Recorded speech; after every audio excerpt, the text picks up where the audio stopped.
Subscribe now and press the bell icon. Never miss an update. Start. सिविल प्रक्रिया संहिता 1908 आदेश 26 नियम 9 और धारा 75 वाद संपत्ति के भौतिक लक्षणों का निरीक्षण करने के लिए अधिवक्ता आयुक्त की नियुक्ति, आवेदन की खारिजी, व्यादेश के वाद में आयुक्त की नियुक्ति द्वारा साक्ष्य व्यक्त करने का आधार। चूंकि व्यादेश के लिए वाद में किसी भौतिक लक्षण का उल्लेख करने से सूचना व्यक्त नहीं होती, अतः आवेदन की खारिजी उचित नहीं है।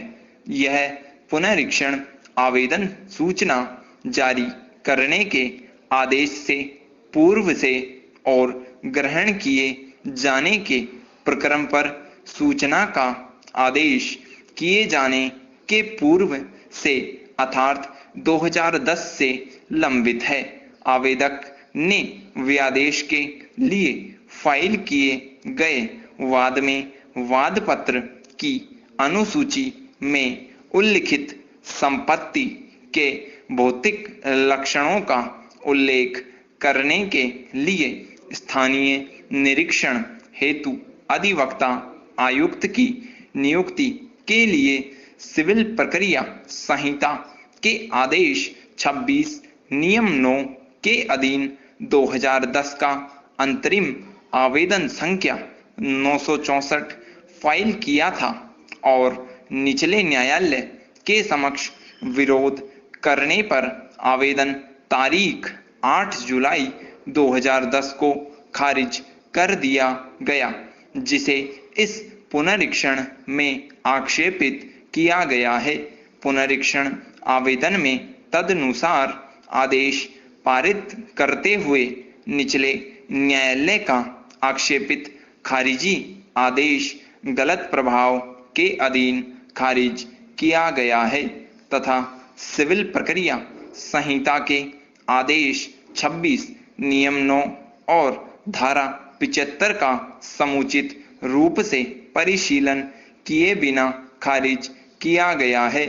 उक्त उपबंधों में किसी अधिवक्ता आयुक्त की नियुक्ति के प्रयोजन के बारे में उपबंध किया गया है और संपत्ति पर ऐसे व्यक्ति के कब्जे के संबंध में भौतिक लक्षणों का उल्लेख करने की इच्छा की गई है, जिसे किसी पक्षकार के रूप में मंजूर नहीं किया जा सकता और किसी आयुक्त की नियुक्ति द्वारा साक्ष्य को व्यक्त करना मंजूर नहीं किया जा सकता। निचले न्यायालय ने सूचना को व्यक्त करने और साक्ष्य को संग्रहित करने के बीच विभेद नहीं किया है। आयुक्त द्वारा सूचना देने से जो प्रतिषिद्ध किया गया है वह निरीक्षण के समय उसे बताया गया X या Y है। स्पष्टतया जो प्रतिषिद्ध नहीं है वह भौतिक लक्षण है। निचला न्यायालय व्यादेश के लिए वाद में यह कहने में गलत था कि भौतिक लक्षणों का उपयोग करने का प्रयोजन सूचना को बहिष्कृत करता है। सूचना प्राप्त करना किसी स्थानीय जांच करने और व्यक्तियों से सुनी हुई सामग्री को संग्रहित करने को प्रतिषिद्ध करता है अथवा उसके समान सामग्री को और भौतिक लक्षणों का उल्लेख न करने को प्रतिषिद्ध करता है।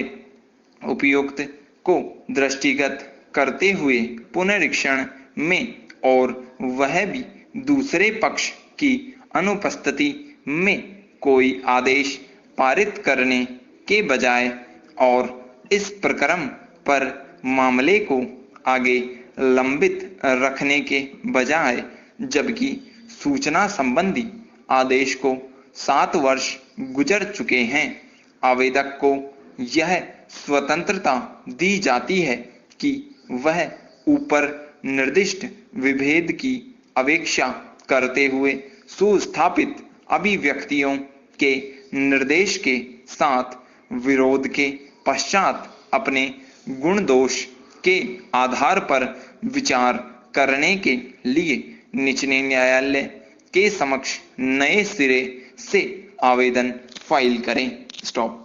Subscribe now and press the bell icon.